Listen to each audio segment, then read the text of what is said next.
Hi everyone, and welcome again to the another episode of Experts Live India podcast. My name is Sameer, and today I'm joined by my old friend.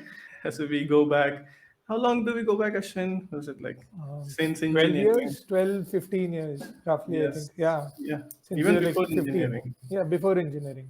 Yeah, so we go back a long time back, and Ashwin is the smarter one out of the two of us. I'd say Nothing like that. he's attended IIT Hyderabad for, was it IT No, computers mechanical. mechanical Mechanical engineering. mechanical, right? So probably though you don't remember anything out of mechanical now. Nope. Never did anything in this. Same. So even I'm an electronics engineer, and I've never done anything electronic in my life. So yeah. Anyways, we finally we have landed in this. I won't say same space, but in a similar space, since we Yep. are both in IT, computers, and all those stuff. So today we are talking about something that has been popping up a lot in my LinkedIn feed recently, because every time I open my LinkedIn or Facebook or whatever, or even Twitter, Web3, blockchain, NFTs, crypto, all of these things are used. Users can't seem to be, able to skip them or avoid them anymore. Yep. So that is why I've invited Ashwin here today. Are you an expert? Would you say you call yourself an expert? No, I don't think anyone is an expert. No, it's a very wide space. I know enough that I can talk about it. I can Right. help people build stuff. I can consult, but that's the extent of it. I won't call myself an expert. Cool. Okay, nice. So with that, let's get straight into it then, Ashwin. Yeah, let's go.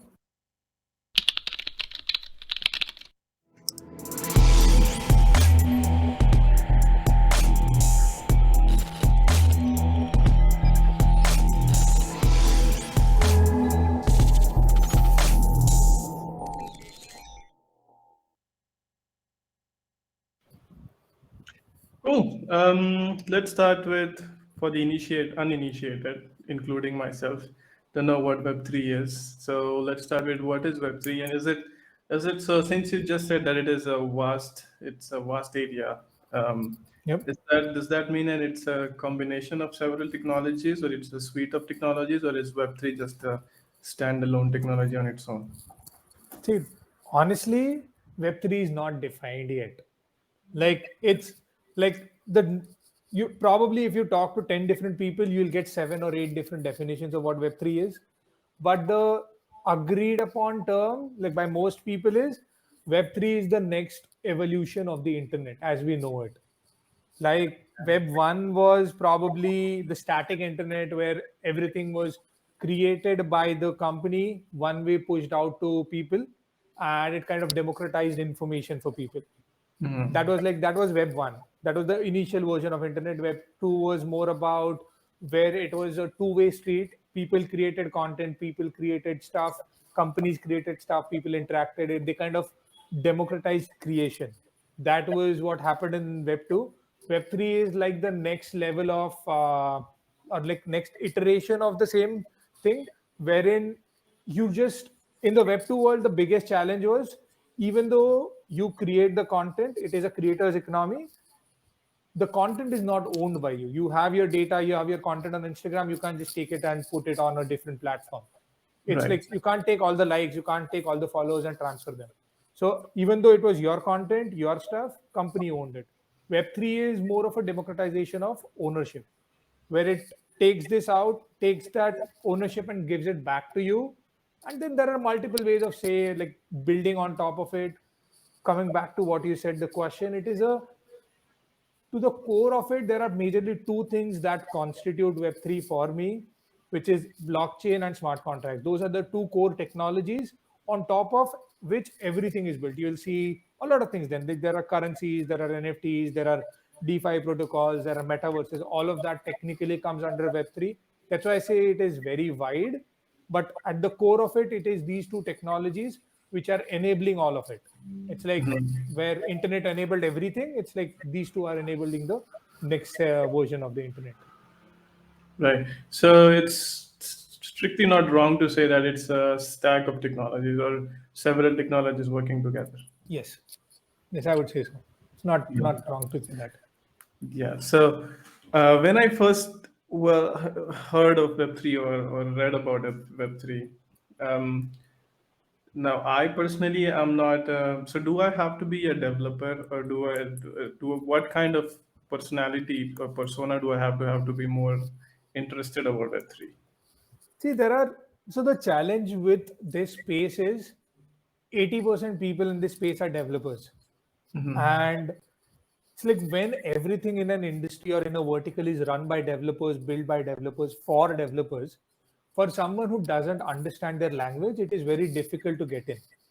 So Okay. that's the major challenge right now with this space, that things are not user friendly. A normal person, it would be very tough for them to get in and start understanding stuff.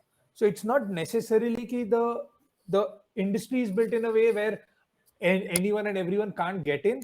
Just by virtue of being very early in the space, there aren't that many people who are simplifying things the way like things are typically happening in the regular life, where there are developers who build stuff, but there is another layer of business people or marketers between developers and public who like take this, simplify it, and give it to them. That middle layer, that is kind of missing right now. That's why it kind of seems like you have to be a developer to get in. But I am an example that I'm not a developer. I've not developed ever in my life. Always been a through and through business guy. But I had to put in like 8-10 months of full time to understand everything and get to a place like that. So if you have the time and energy to put in, then you can understand it. It's just a bit tough to get there today. Right. Okay. Yeah. So I was again my same thought again. So Web 1, Web 2, and Web 3 you summarized very briefly. And one, as you said, is the more static way of consuming. So it's only consumption, not a lot of contribution from the user's end. Yep. Web 2 is where the user starts, interacting a bit more, and then they place their own content, their own data on websites. But it's still the websites that control your data. Yep. So Web 3 is the evolution where there is no company, so to say. It's only users. Is that right? So it's users connecting to users, and So it's not necessarily that there are companies, but you can choose to share your. Again, this is like the ideal version. It is not going to work like that. I'm 99% sure that's not how it will be. That's not real. yeah, But again, it's like we are early stage enough to go with the idealistic version. People still believe it can work, but yeah. it will be companies and users. Yes, that was going to my follow-up question, because whenever anyone says that this is going to be a decentralized thing, hey, so what if we do this instead of this, and what if we just remove this companies and we just, user will connect to user? That seems a little too dreamy, personally to me. It feels more like, so I was going to ask, so is there any actual research that is going into Web3, or is it more of a shower thought at this point? See, I think there is a lot of research being done in the Web3 space. I think you can see probably the bigger. So the biggest use case here is financial markets, because again the counterparty risk is the big thing, and Web3 kind of eliminates that. Smart contracts and blockchain eliminate that. That's why that is where the most amount of money is being poured in by big players. Big players like JP Morgan Chase, Bank of America, like big banks, they're putting in money and researching and building stuff over there because they're going to potentially save a lot of money in this space. But like going back to the earlier point which you said, wherein even though they are doing research, all of this, uh, when people are saying, "Oh, there will be no companies, we'll just remove everything, put everything decentralized, it will be Sami to Yeah. Ashwin doing all the transactions, no one in between," that's not realistic because see, there is a reason why banks exist. One of the reasons, yes, it is that they are pillars of the financial system. But one of the major reasons for banks to exist is they give people security. It's like Mm, people don't want necessarily to be in control of their own money. And yeah. if something goes wrong, it is very difficult for people to take accountability as well. It's like Absolutely. in Web3, the way things are designed, people lose millions of dollars just because they click a wrong link.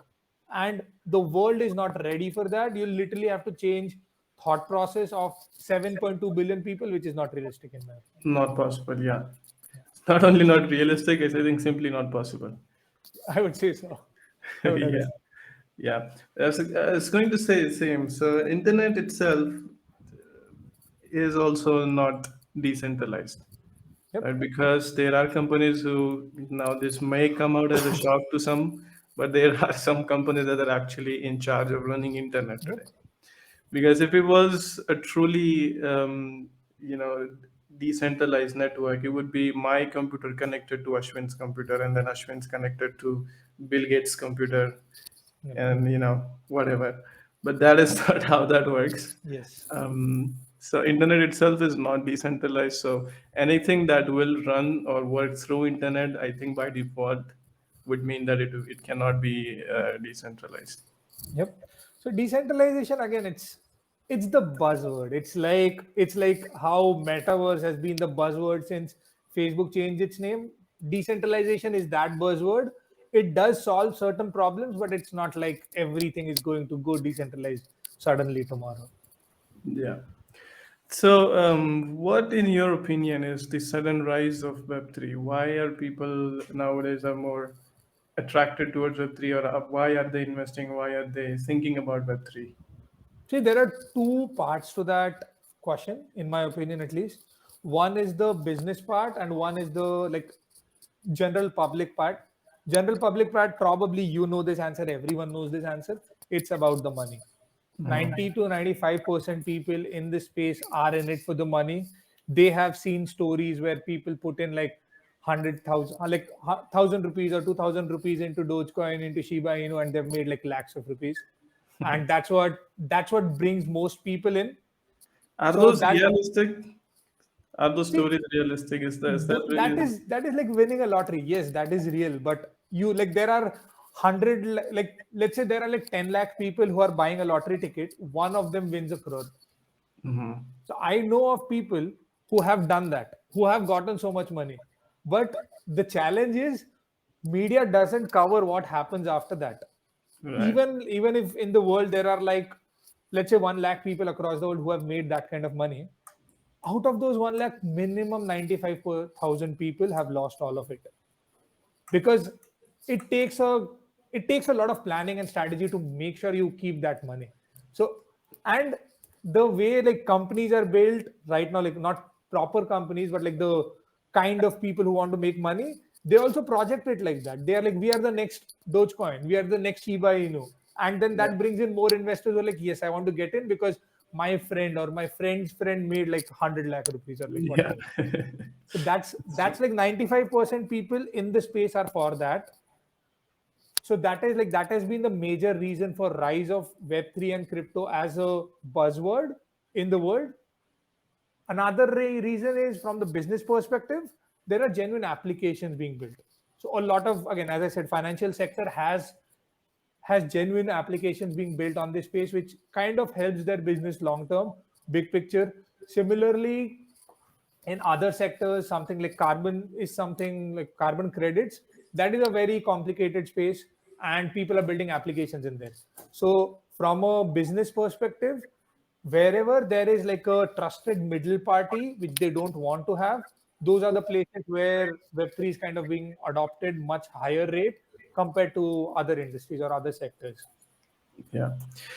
So you said something about money. So 95 people percent of the people are there in for the money, Mhm. but I think is it no, again, it's in all possibility I may not be understanding it properly, but there are two things that I think we are kind of conflicting with each other in Web3. So you say Web3 is decentralized, or it's Mhm. supposed to be decentralized at least, and so, and you're also expecting or hoping to get money out of it. So, how would you monetize that Web3? So, since it is decentralized, Mhm. everyone and everything is connected to everyone and everything. So, I would imagine that the whatever money, first of all, I don't know where the money comes from, and Mhm. wherever the money comes in, shouldn't it be accessible to all equally? So see, the way the money comes in, right? It's all about hype and speculation. So it's like, so how does this like, so first of all, decentralization does not exist. It's like even in the like probably there are like out of all the projects that are genuinely being built, there are like 5% or even less than 5% projects which are actually genuinely decentralized to maybe 50% extent, not even more. Like there are very few who are actually decentralized. That's what everyone is just trying to go on this hype train, wherein VCs are putting in a lot of money. Whoever says decentralization, Web3, NFT, crypto, VCs are putting in money.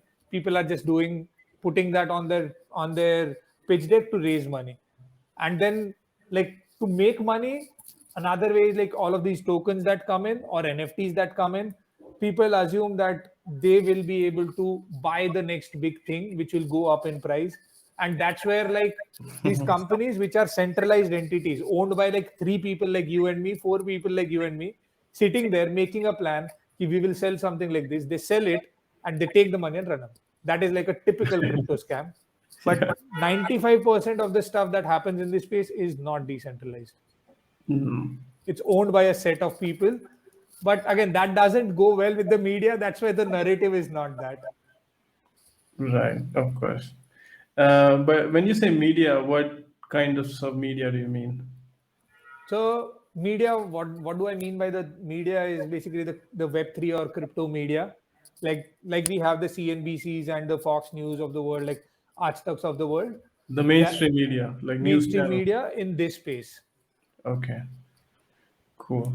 So how is this Web3 connected with blockchain, or how do they? Is it just part of a blockchain, or is it associated externally or loosely with blockchain? Or let's start with blockchain. Actually, what is a blockchain? In simplest terms, it's a evolution of an Excel sheet. So Okay. it's a way to store data. It's like right now, let's say again, I'll just go with the Excel sheet example. You have 10 cross 2 column, like basically a table which is 10 rows and 2 columns. Each data point has like 1, 2, 3, 4, 5, 6, 7, 8, 9, 10 is in the left one. There is a data point added there. You store this kind of data in an Excel sheet. Now, what blockchain does is they do exactly same thing, but instead of putting it in a sheet, they put it in blocks. Like this one column is called one block, and after one block data is stored, there is another block that comes in, another block that comes in. You might ask, why can't this just be done in the existing set of tools or existing technology?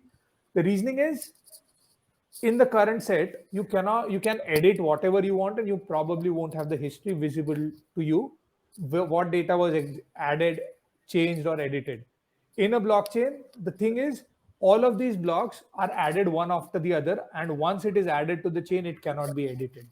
If you have to, it cannot be gone back and edited. You can edit it, but there will be a record that block number 2 you did this, block number 14 you edited it to this.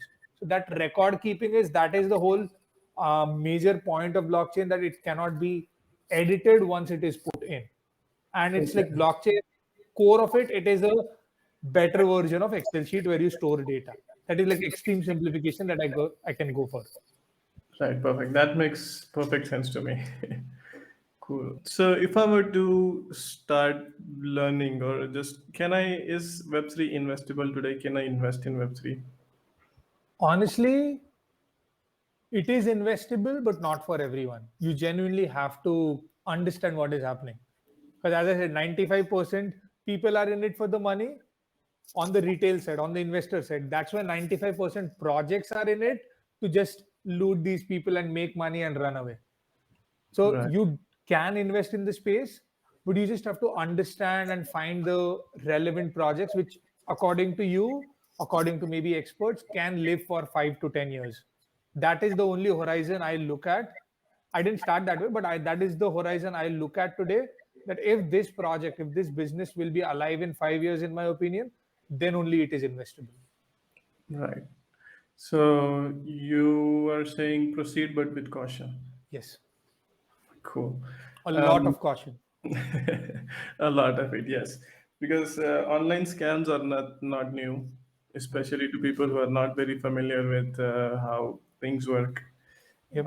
And NFTs and all. There have already come some scams in the light that there's probably thousand millions of dollars of scams being done in NFTs. In this year only, not just scams, like in hacks as well, we like the space has lost over $5 billion in this year in 6 months of the year. Wow. Too much scams are present. Yeah. Um, so when Web3, let's say, does come out, so to say, Mhm. I've read into some internet websites that Web3 is going to revolutionize internet. It's going to change the internet. It's going to change the way that we consume information online. Um, so what changes when Web3 comes? So I have a website. Let's say Mhm. I. Then again, I'm okay. That made me wonder. So if I have a website, Mhm. let's say it's a current website, web 2 website. Okay, so this might be a very stupid question in the making, but we'll go along anyway. But let's say this is a web 2 website, and I want to upgrade it to a web 3. Is that something I can upgrade to, or is that See, can I deploy my own web 3 website? But that would go against against the principle of being uncontrolled and decentralized. so that's what, right? That's what happens. It's the law, like the ideal versus the real. What you said exactly is what is happening in the real world, but people don't tell everyone that. Like retail, let's say there are 100,000 people out there who are investing in this space. 99,000 of them don't know this is how it works, but exactly that's what happens. Secondly, coming to your question, not everyone and not everything needs the Web3 or doesn't need the blockchain and NFTs. What people are doing, the way they are projecting, I really hate I think hate is a very strong word. Maybe I intensely dislike the narrative that Web3 is going to change the world for everyone. It will change the way we consume content. It is not. It is going to change certain sectors which need the technology. It's not like everyone will suddenly go decentralized and will suddenly start using blockchain. That's never going to happen.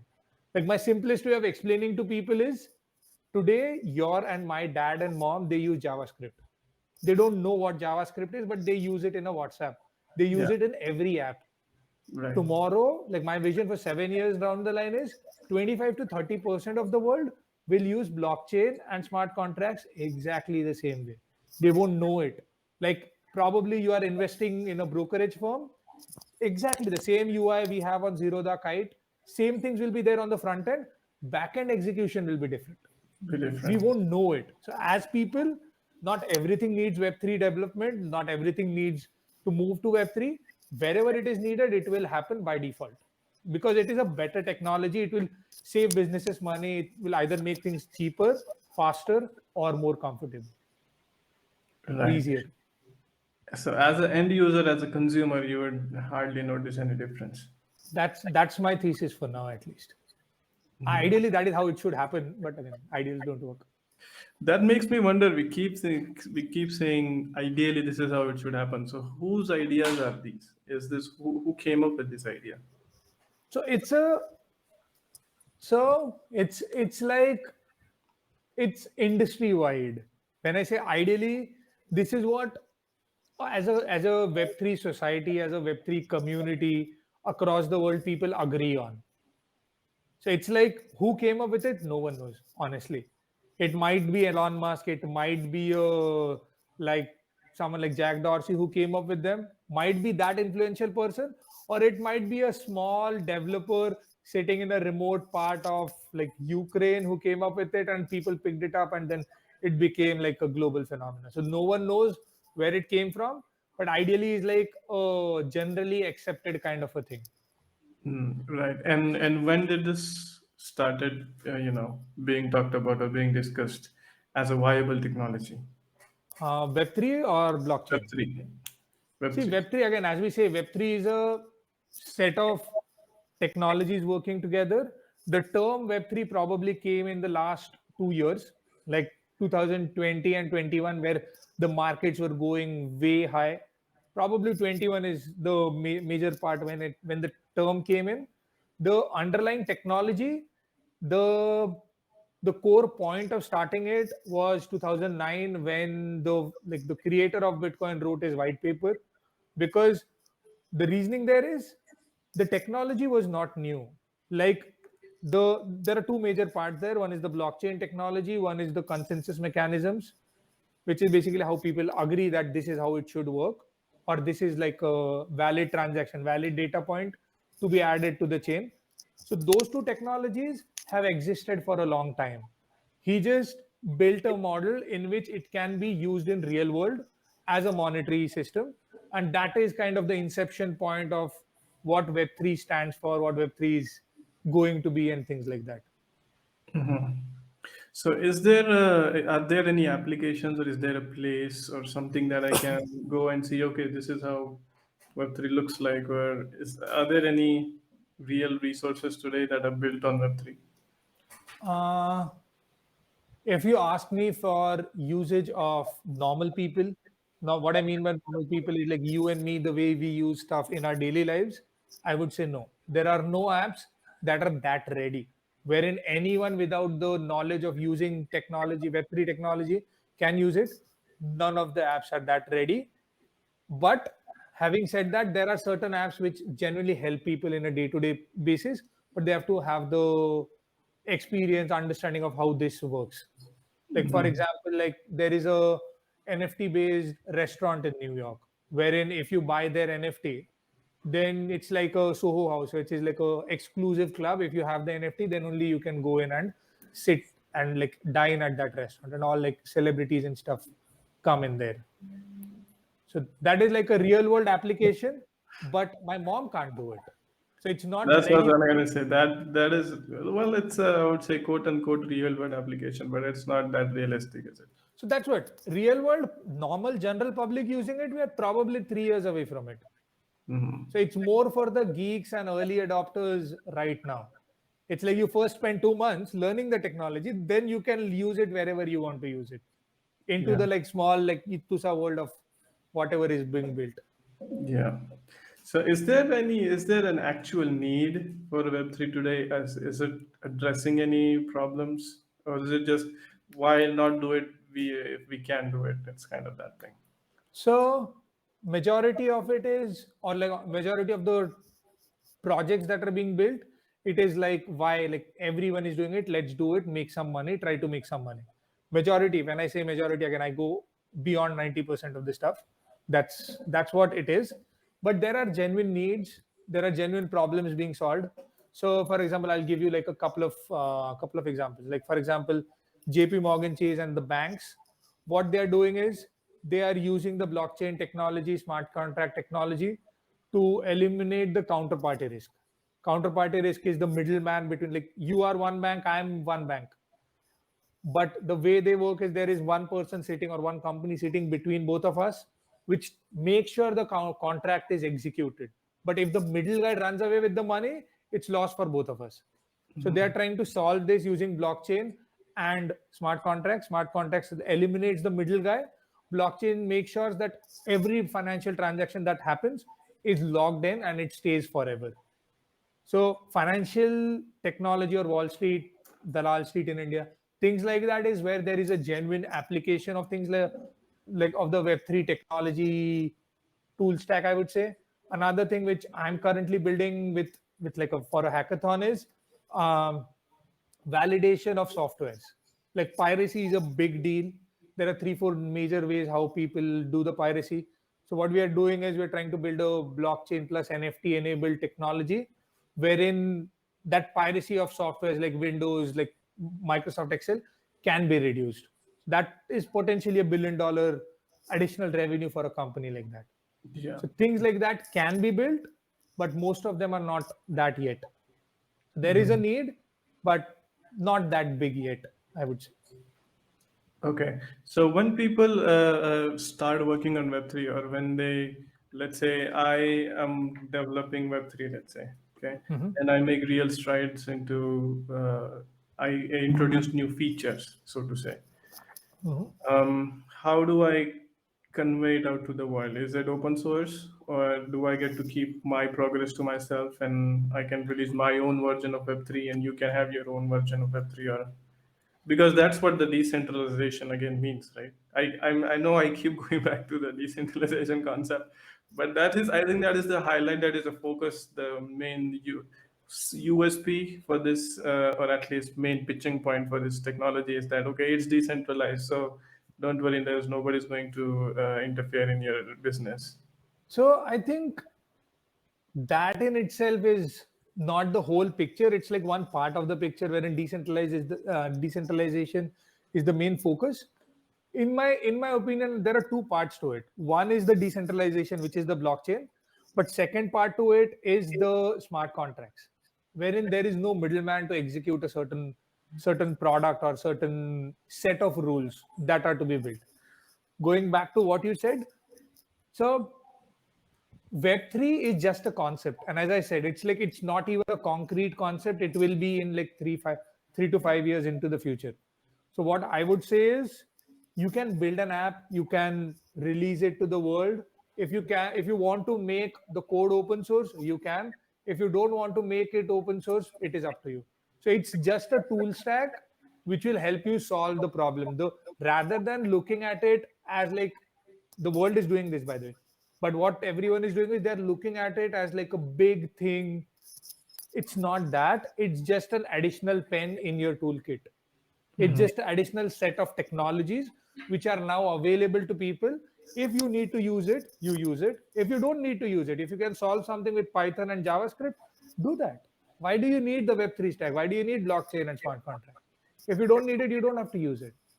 But Right. just because it is the big hype and money and all of that, that's why it's kind of everyone wants to go there. Okay, that makes sense. So if I wanted to learn Web3 today, where would I look? Where would I find the resources? Or will I find the resources at all?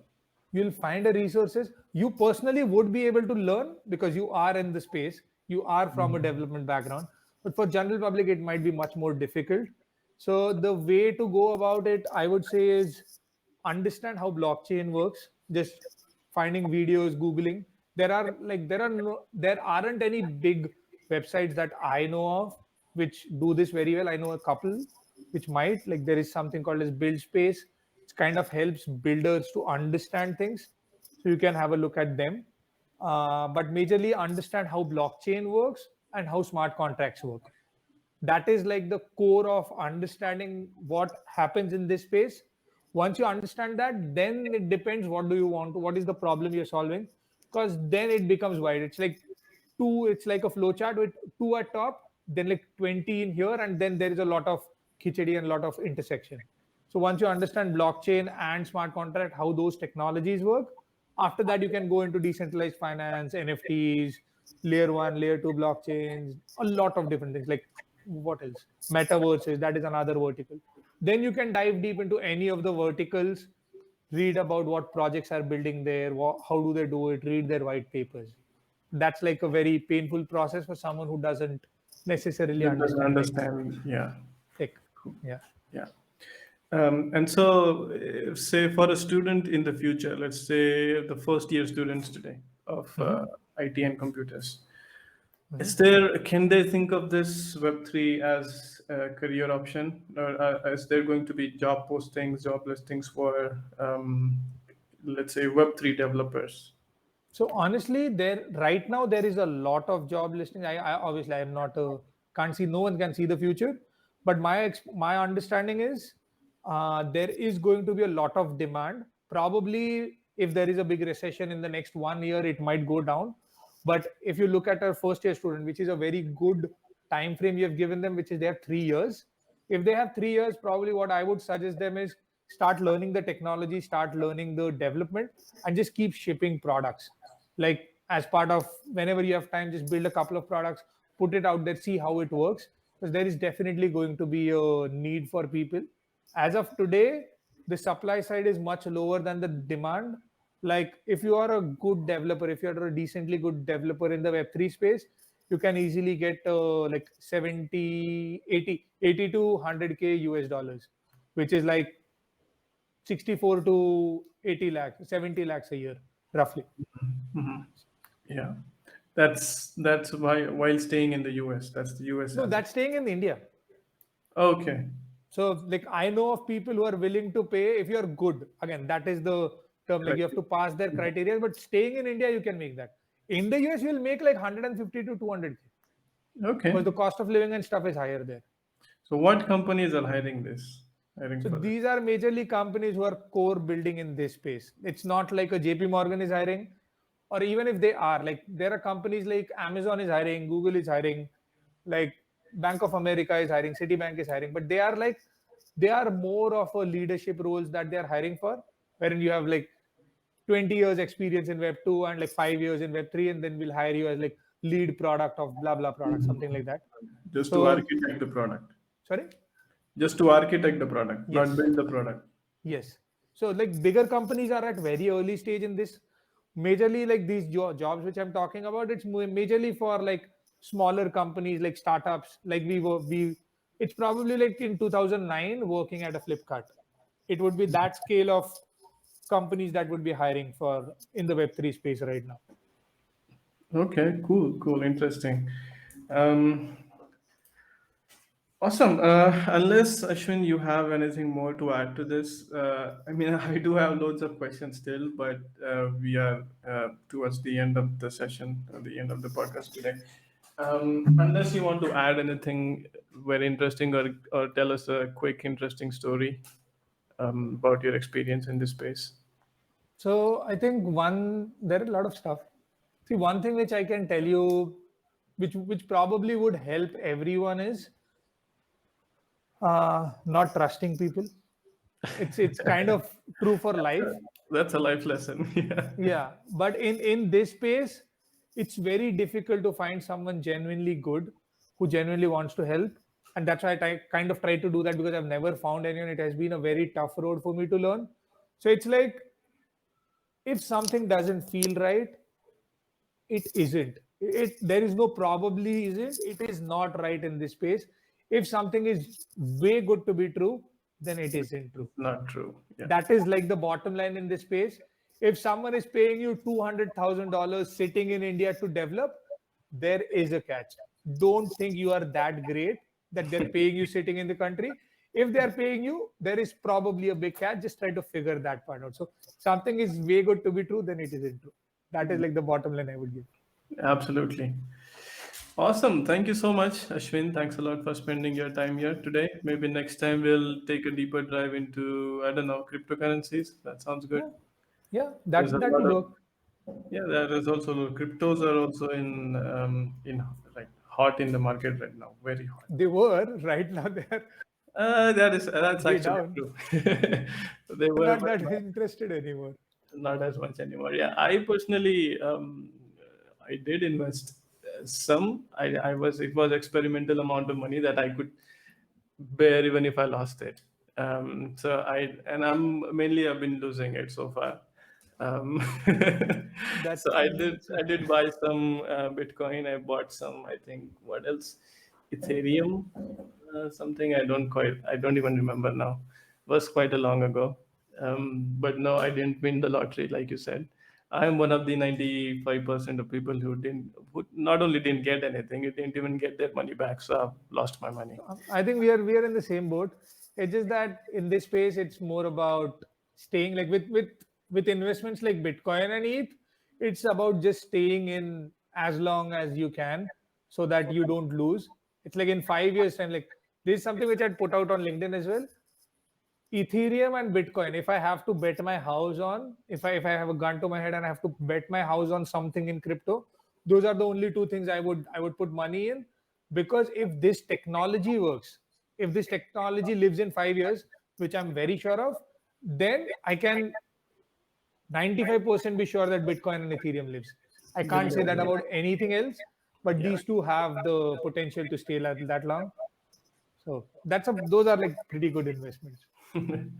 Yeah, I think I bought something else. I don't quite remember. It is. I'll have to check. But there's also one other coin I bought, not the Dogecoin or the Shiba Inu or whatever. Those are like the buzzwords, not Yep. really any real investment. Cool. Anyway, Cool. thanks Ashwin for spending your time with us. I hope all of us have learned something new, and I've really enjoyed listening to something new as well. Hopefully, we'll spark some more interest into some people to get into Web3, look more into Web3, and maybe even contribute their Would own be good. ideas. Yeah, it would be awesome. Awesome. Thank you so much. Thank you Have for a nice having me. day. You too. Take See care. you again next time.